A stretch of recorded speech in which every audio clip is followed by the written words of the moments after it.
Y vamos a enfocarnos en Corintios 1, pero quiero primero pasar a un texto que va a ser la base de lo que vamos a conversar hoy.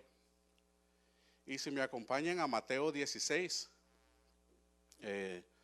Mateo 16, versículos del 15 al 20, ¿verdad? Y cuando lo tengan, digan amén. Y voy a leer de la nueva versión internacional. Mateo 16, del 15 al 20. Y me disculpan si tomo agua de vez en cuando. Se me pone bien seca la boca cuando estoy nervioso. Y quiero darle las gracias a los que están visitando, los que vienen a ver a su yerno preferido, allá mi suegro.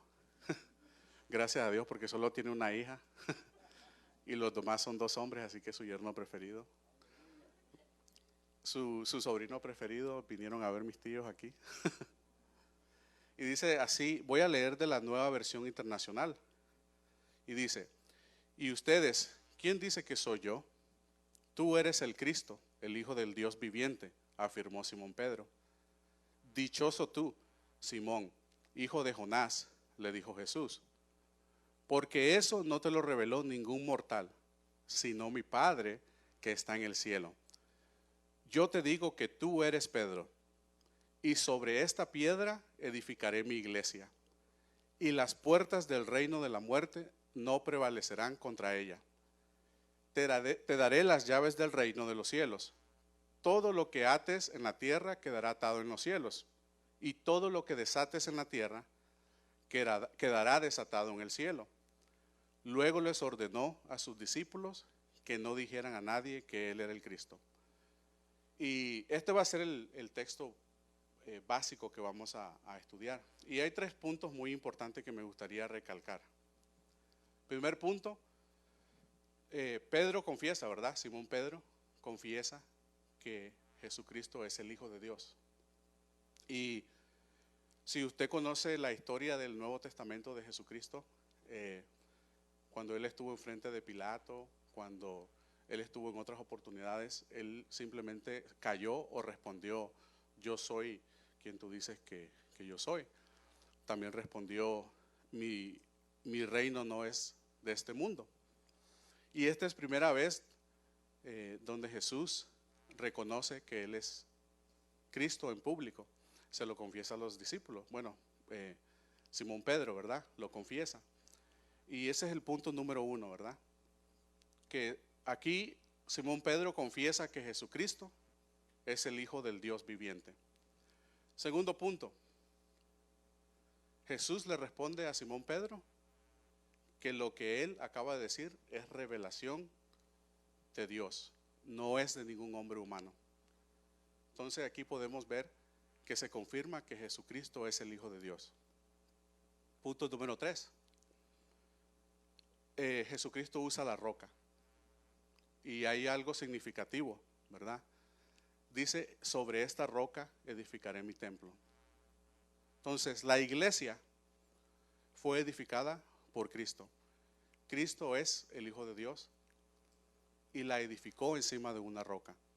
Muchos estudiadores, muchos comentaristas, muchos teólogos, dicen que cuando Jesús le dijo a Simón Pedro, yo digo que tú eres Pedro,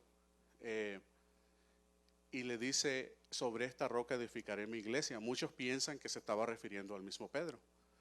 Todos sabemos que Pedro jugó algo muy importante cuando Jesucristo edificó la iglesia. En varios eventos Pedro estuvo presente. Entonces muchos piensan que la piedra simboliza a Pedro.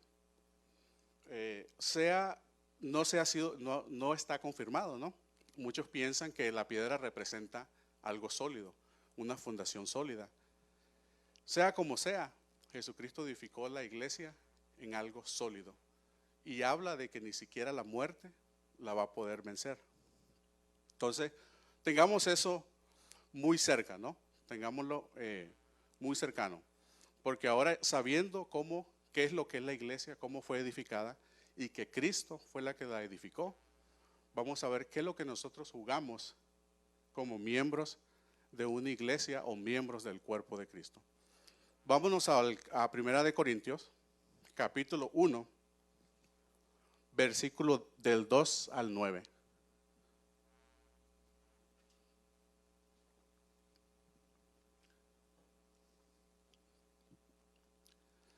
Voy a leerle nuevamente de la Nueva Versión Internacional, se me hace más fácil. Primera de Corintios,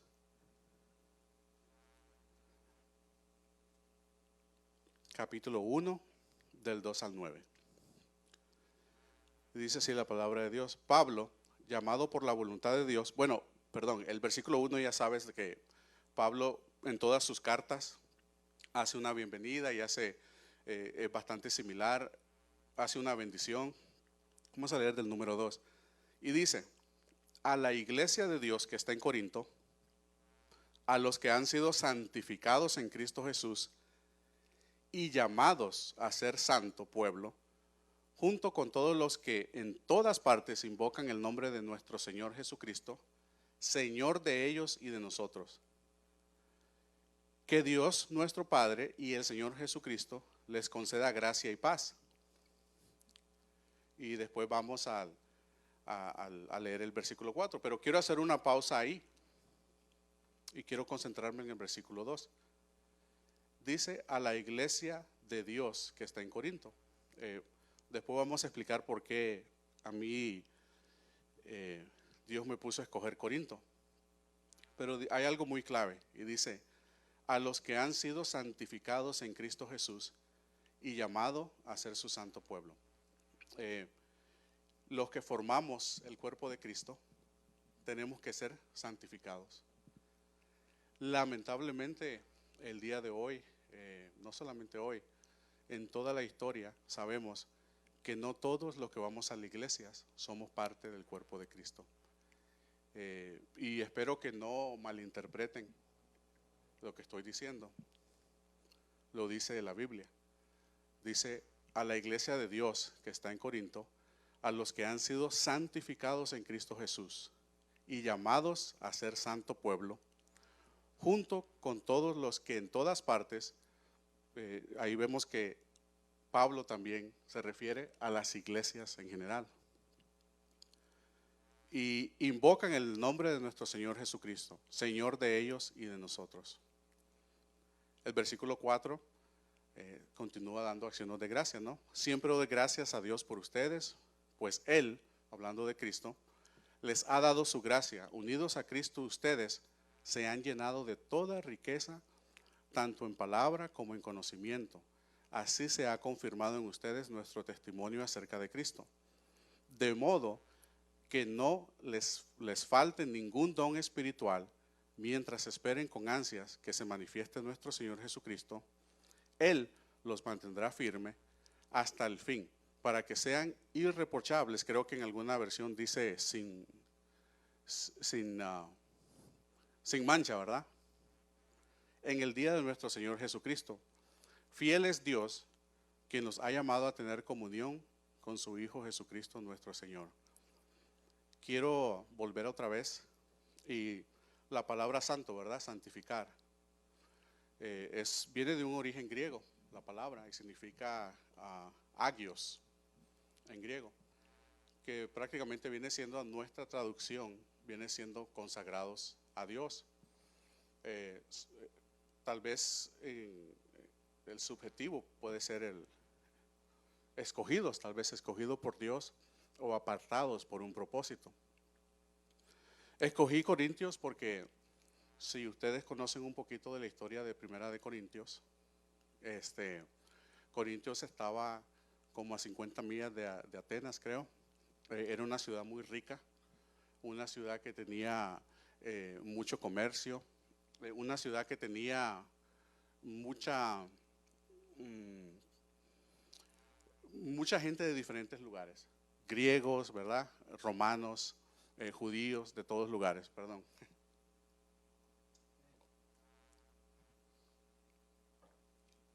Entonces, por eso escogí Corintios. Creo que hoy en día la iglesia está pasando por tribulaciones similares a los que los corintios estaban pasando.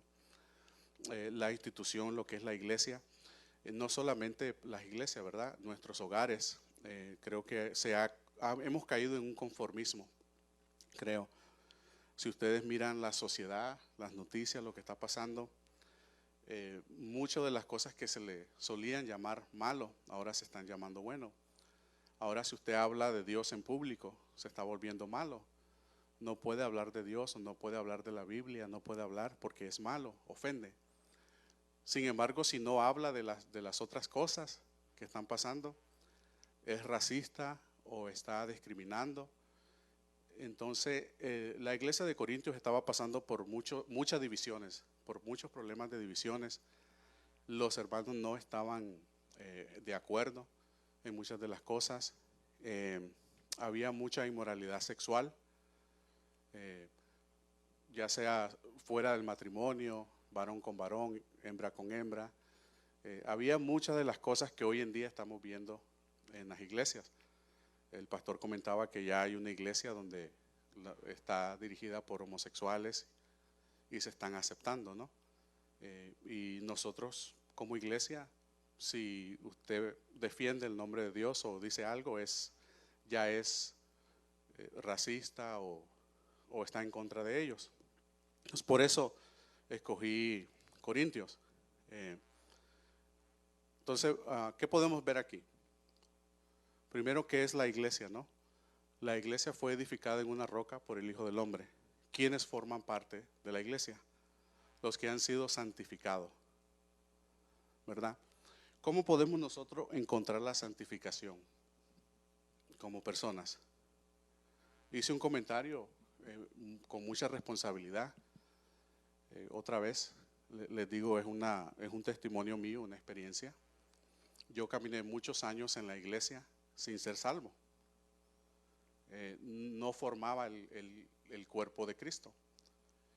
Entonces yo le hago un llamado a ustedes, a los que están escuchando.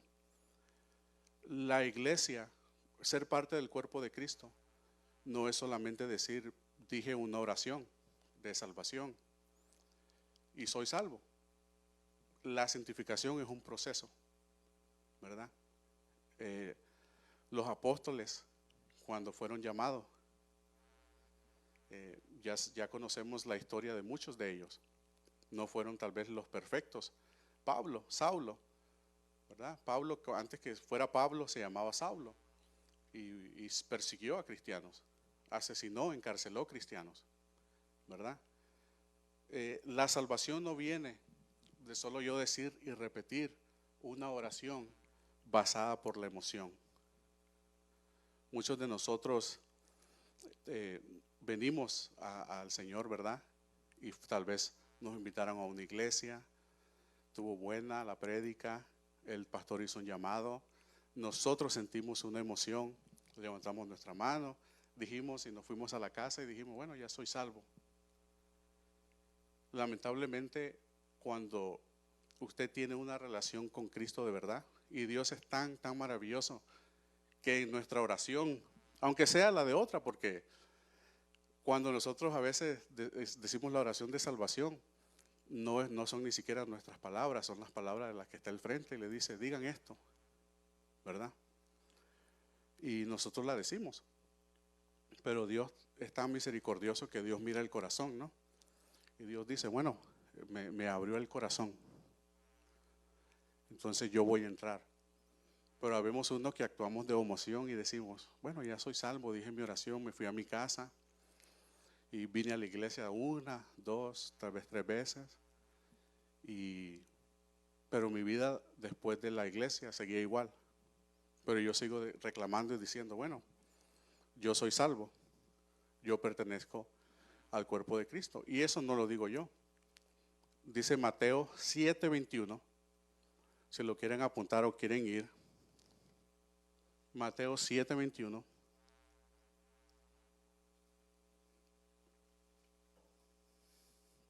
Dice, porque no todo el que me dice, Señor, Señor, entrará al reino de los cielos. ¿Verdad? nuestras palabras de confesión, ¿verdad? Ante el Señor, si no dejamos que el Señor empiece a trabajar en nuestra vida y cambiar y moldearnos, nosotros no pertenecemos al cuerpo de Cristo, no somos salvos. Y eso nuevamente no lo digo yo, porque no todo aquel que dice Señor, Señor entrará al reino de los cielos. De acuerdo a la palabra de Dios podemos estar seguros de los que entran al reino de los cielos y los que forman parte del cuerpo de Cristo son aquellos que han sido perdonados, liberados, santificados, purificados por medio de una relación con Cristo, por medio de la obediencia, por medio de una relación cercana y más que todo por medio de cumplir la voluntad de Dios. En Juan 14:23, se lo voy a leer de la Nueva Versión Internacional nuevamente, y dice: le contestó Jesús, el que me ama obedecerá mi palabra, y mi Padre lo amará, y haremos nuestra vivienda en él. Y la palabra amor no se refiere al que usted tiene por su esposa, por sus hijos, no se refiere a ese tipo de amor, ¿verdad? Se refiere a un amor que primeramente viene por obediencia. Yo me recuerdo cuando estaba pequeño, mi papá me obligaba a ir a la iglesia y yo no quería, pero era la regla de la casa. Los domingos son para la iglesia y yo no quería. No sé si alguno de ustedes tienen ese problema con alguno de sus hijos o tal vez con uno mismo, ¿verdad? Los que trabajan los sábados y dicen, no quiero ir a la iglesia. Pero me recuerdo que mi papá me hacía ir a la iglesia todos los días, se volvió un hábito y se volvió parte de mí ya. Empezó a volverse parte de mí. Y nunca olvidé las enseñanzas que dio el pastor, a pesar de que me alejé por muchos años. Dice la palabra, ¿verdad?, que encaminemos al niño en los caminos y cuando sean más adultos no se apartarán de él. Y eso fue lo que pasó prácticamente. Yo me alejé, pero la palabra de Dios permaneció, ¿verdad? Entonces, ¿qué significa amar a Dios? ¿Cómo podemos amar a Dios? Y este versículo me gustaría que todos fueran a él. Está en Mateo 22, del 36 al 40. Y creo que esta es la base principal de tener una relación con Dios y cómo demostrar el amor no solamente hacia Dios, sino hacia nosotros. Mateo 22, del 36 al 40.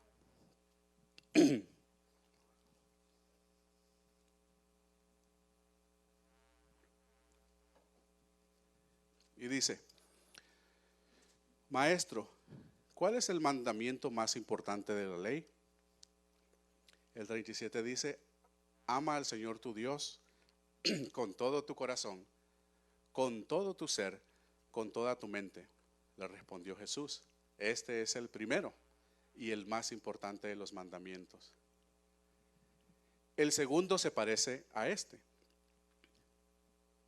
ama a tu prójimo como a ti mismo. De estos dos mandamientos depende toda la ley. Lo mismo dice Juan 13, 34 al 35. Dice: este mandamiento les doy, que se amen los unos los unos a los otros, así como yo les he amado. También ustedes deben amarse los unos a los otros. De este modo todos sabrán que son mis discípulos si se aman unos a los otros. Entonces, hermanos, aquí pueden ver qué significa ser un discípulo de Dios. ¿Qué significa empezar el proceso de ser parte del cuerpo de Dios? Y me estoy basando más en el Nuevo Testamento porque el pastor ha estado estudiando Mateo y no quiero irme mucho de lo que el pastor ha estado enseñando. Quiero hacer un resumen de lo que el pastor ha estado predicando, y recordemos que el pastor ha estado predicando de la cizaña y el trigo que nacen juntas, pero la cizaña es echada y quemada, ¿verdad? Y el trigo es cortado para buen fruto. También hemos leído de la semilla que cae en tierra fértil y la semilla que cae en las rocas. Una va a florecer y dar frutos, ¿verdad? La otra no. Entonces, hermanos, la llave de todo está en amarnos unos a otros. Y dice que todos se darán cuenta que somos discípulos de Dios si esto nosotros lo cumplimos. ¿De qué amor estamos hablando? Sí. Antes de ir ahí, quiero regresar nuevamente a Primera de Corintios. Corintios 12, del 12 al 20. Entonces vamos a resumir. La iglesia edificada por Cristo. Cristo es el Hijo de Dios.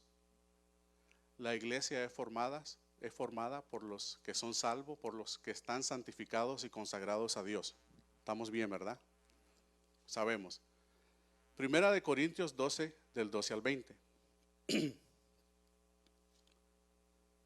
Y dice, de hecho, aunque el cuerpo es uno solo, tiene muchos miembros. Y todos los miembros, no obstante ser muchos, forman un solo cuerpo. Así sucede con Cristo. Todos fuimos bautizados por un solo espíritu para construir un solo cuerpo. Ya seamos judíos o gentiles, esclavos o libres, y a todos se nos dio el deber de un mismo espíritu. Se nos dio beber, de un mismo espíritu. Ahora bien, el cuerpo no consta de un solo miembro, sino de muchos. Si el pie dijera, como no soy mano, no soy del cuerpo, no por eso dejaría de ser parte del cuerpo. Y si la oreja dijera, como no soy ojo, no soy del cuerpo, no por eso dejaría de ser parte del cuerpo. Si todo el cuerpo fuera ojo, ¿qué sería del oído? Si todo el cuerpo fuera oído, ¿qué sería del olfato?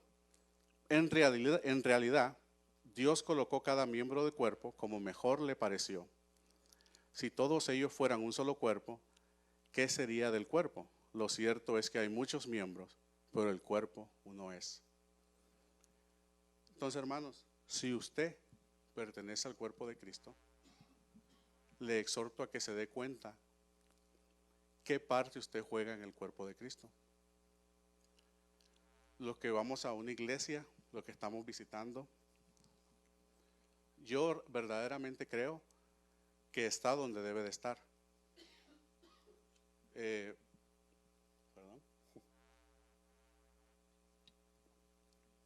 A veces pasamos de una iglesia a otra, ¿verdad? Y pasamos,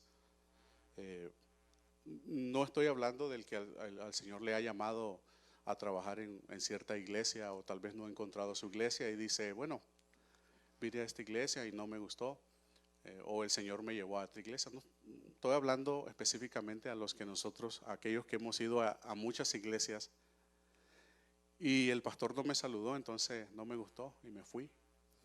O el del coro no me gustó cómo me miró. O el diácono que tiene 30 años en la iglesia me pasó al frente y no me saludó. Recordemos que la iglesia es un hospital. Todos necesitamos ser sanados. A veces no nos ponemos a pensar que tal vez a veces cae un día que todo se alinea, ¿no? Y todo andamos agobiados, todo andamos preocupados. Y no pensamos quién está a nuestro alrededor. A veces se nos pasa. ¿Cuántos de nosotros no se nos ha pasado? El otro día casi dejo a la niña en el carro, se me olvidó. ¿Me entiendes? Se nos pasa porque andamos pensando, andamos preocupados. Y lleva a una persona madura conocer en realidad, tener una relación con Cristo y decir, esta iglesia le falta esto, no por eso me voy a ir. ¿En qué yo puedo ayudar? en qué parte del cuerpo, qué parte del cuerpo necesito ser.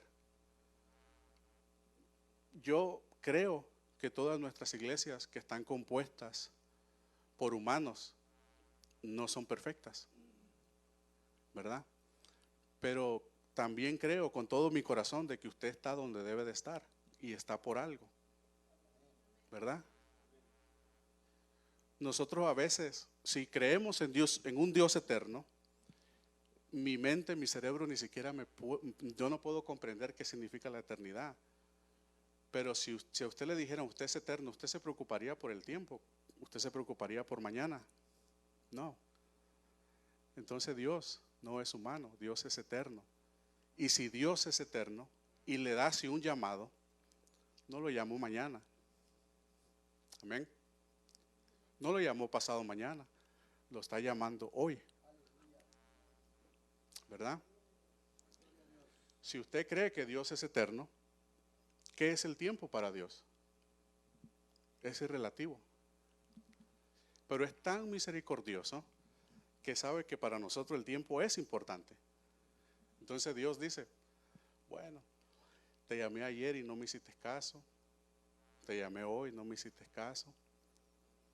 Y Dios nos deja, ¿verdad? Nos deja que nosotros hagamos nuestras propias decisiones, que nosotros sigamos pensando que estamos en lo correcto.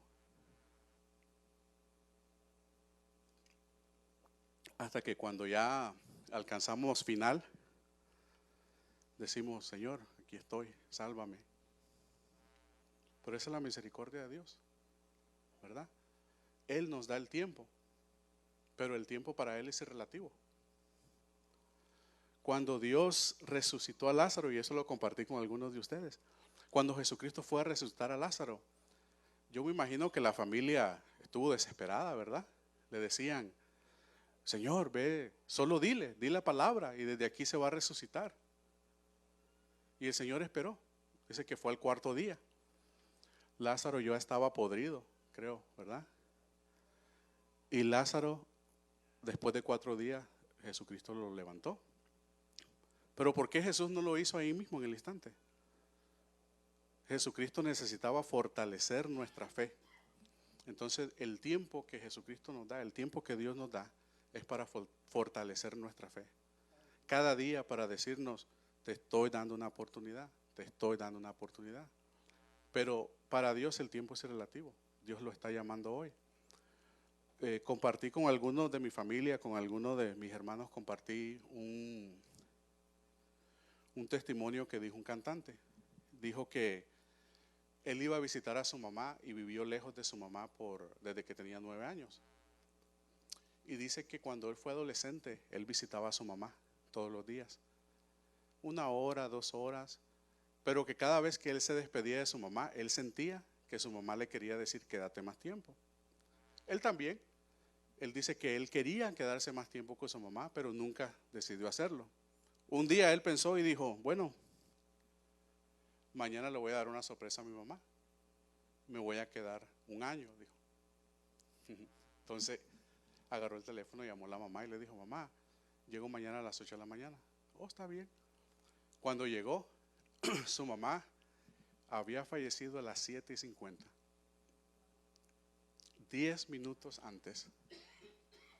¿Qué nos enseña? Si nosotros dejamos las cosas para mañana o para más tarde, no está garantizado, ¿verdad? Si usted siente el llamado hoy, y no me malinterpreten, tal vez usted dice, bueno, yo voy a servir o me toca servir el domingo que viene o me toca hacer esto. Yo no estoy hablando de lo que tenga que hacer mañana o pasado, sino de la decisión de servir, de la decisión de ser salvo, de la decisión de ser parte del cuerpo de Cristo. A eso me refiero. No a que tengo la prédica el domingo pasado, ya estoy sirviendo, no. Sino de que si usted tiene una inquietud y que esa inquietud la ha tenido por mucho tiempo, porque usted sabe que el Espíritu nos inquieta, ¿verdad? Usted sabe que el Espíritu nos inquieta. Y usted dice, bueno, lo dejo mañana. Yo aprendí a las duras. Yo aprendí. ¿Me entiende? El tiempo de Dios, cuando Dios lo llama a uno, lo llama. y si uno no obedece y se va a perder la bendición. Amén. Ahí está el hermano Tony que se fue a una semana de misionero, ¿verdad? Y Tony decía que él no podía. Les exhorto, hermano, a que sean parte de verdad del cuerpo de Cristo. Si el día de hoy tal vez usted dice, bueno, como yo pensaba, no, yo puedo ser cristiano y puedo seguir, la iglesia no la necesito. Y sí, no le estoy diciendo que no, la relación de Dios es con usted, es personal, correcto, ¿verdad? Y si es usted piensa eso, yo no lo estoy contradiciendo, ¿verdad? Solo lo que yo estoy diciendo hoy es que Dios edificó la iglesia para que los hijos de Él estuvieran preparados, porque dice Jesús que va a venir por su iglesia, ¿verdad? Y qué bonito estar en la casa del Señor con las personas, con los hermanos, con creyentes como usted que puedan compartir. Pasamos los 5 días o 6 días de la semana tal vez con personas que tal vez no creen en Dios o no son cristianas y tal vez hablan de unas cosas que no son agradables a Dios. Por eso es bueno congregarse, es bueno servir. Yo creo que ya me pasé, quiero irme al versículo que todos hemos sabido. Cada vez que vamos a las bodas, creo que el Padre no falla en decir este versículo. Pero no sé si en realidad lo entendemos. Y todos conocemos 1 Corintios 13, del 4 al 7, ¿verdad? Y dice: el amor es paciente, es bondadoso. El amor no es envidioso, ni jactancioso, ni orgulloso. No se comporta con rudeza, no es egoísta, no se enoja fácilmente, no guarda rencor. El amor no se deleita en la maldad, sino que se regocija con la verdad. Todo lo disculpa, todo lo cree, todo lo espera, todo lo soporta. Hace muchos años yo tuve una discusión con una persona y que me leía este versículo. Yo decía, en mi conocimiento humano es imposible este tipo de amor. Porque si usted ama a una persona, y vamos a suponer un hijo, y alguien viene y le pega a mi hijo, ¿cómo no me voy a enojar? ¿Me entiende? Si sé que es una persona que es abusiva, es abusiva, ¿cómo no le voy a, por lo menos, no que lo mate el Señor, pero que por lo menos que lo atropelle una bicicleta chiquita, algo, que se golpee el dedo meñique del dedo, ¿verdad? Usted sabe cómo duele.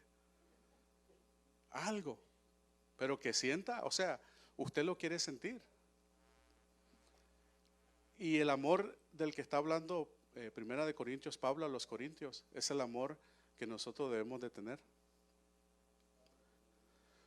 No sé si usted ha amado a alguien, yo creo que el perfecto ejemplo es nuestros hijos, que no importa lo que hagan, igual lo va a perdonar. Lo va a perdonar. Y yo creo que el Señor entiende que somos seres emocionales. Entonces, Jesús edificó la iglesia sobre una roca. Jesús es el Hijo de Dios. Jesús ha llamado santificados a los que son miembros del cuerpo de Cristo. Y ser miembro del cuerpo de Cristo es poder servir para una misión, ¿verdad? Si usted parte de la boca, usted habla para bendecir, ¿verdad? Si es parte de los pies, ayuda a encaminar a la iglesia, a la misión. Si usted es parte de los ojos, usted puede tener una visión, ayudar a la iglesia a tener una visión. Todos formamos un miembro, todos somos un miembro. Cuando un miembro está dolido, todo el cuerpo se duele, ¿verdad? Entonces, hermanos, les exhorto en el nombre de Jesucristo de que nosotros descubramos qué parte nosotros vamos a jugar. Si solo vamos a visitar la iglesia y no ser parte de su cuerpo, o si vamos a visitar la iglesia y ser parte de su cuerpo. La mies es mucha, dice, y los obreros poco. En la iglesia donde usted está, donde usted se congrega, yo estoy seguro que hay mucho de qué hacer. El pastor no lo puede hacer todo. Si usted identificó algo y dijo, ¿sabes qué? A mí no me gustó que el pastor se fue y no saludó a nadie. Hágalo usted, hermano. Dígale a su hermano, bienvenido. Qué bueno que está aquí. ¿Verdad, hermano Carlos? Hace la diferencia. Llámense unos a otros.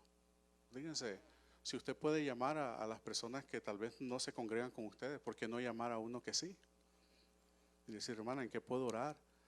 Ore por mí también, porque tengo este problema. ¿Verdad? Yo llamo mucho a mi papá es el que me da consejos.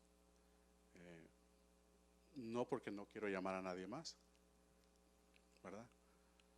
Pero es un proceso. Es un proceso. Espero que hoy no se vaya y diga, este hermanito que dio el mensaje no me convenció. Pura agua y ¿verdad? No lo tome a pecho. Como le digo, mi oración, mi preparación fue para que Dios les hablara a ustedes, no yo, sino Dios. Espero que de aquí en adelante podamos orar unos a los otros, podamos visitarnos unos a los otros, llamarnos unos a los otros y podamos descubrir y pedirle al Señor que nos haga descubrir en qué te puedo servir. No necesariamente en la iglesia, tal vez usted tiene un ministerio y ni siquiera lo sabe. Tal vez a usted en el trabajo alguien vino y le dijo, tengo este problema, y usted ha estado orando por esa persona o le ha dado un consejo. Y ahí tiene un ministerio, un discipulado. Así que espero que Dios les haya inquietado un poquito y que les haga descubrir qué parte del cuerpo quieren ser. Vamos a orar, vamos a invitar al grupo de oración. Y les invito a ponerse de pie.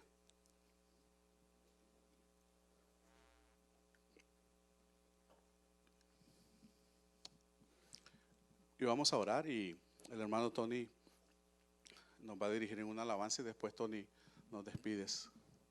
¿Okay? Oremos. Padre Santo, te damos gracias, Señor, por tu mensaje. Gracias, Señor, por lo que hemos aprendido hoy, Señor.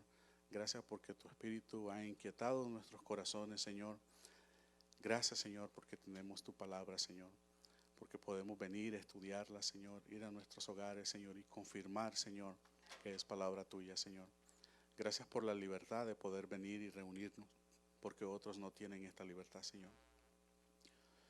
Te pedimos, Señor, que tu amor, tu misericordia, Señor, tu gracia, Señor, nos llene a cada uno de nosotros.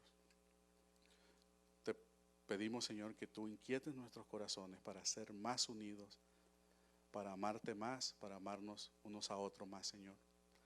Ayúdanos a tolerarnos, Señor, unos a los otros, aunque no estemos de acuerdo, Señor. Ayúdanos a estar siempre, siempre unidos en una sola oración, en un solo sentir, Señor. Te bendice, Señor, a la congregación, a los que nos están escuchando, Señor, los que tienen que ir a sus hogares, Señor. Bendícelos el resto del día, Señor, el resto de la semana, Señor, que puedan ver tu misericordia, tu voz, y que puedan estar siempre, Señor, en constante comunión contigo. Te lo pedimos y te damos gracias en el nombre de Jesús. Amén.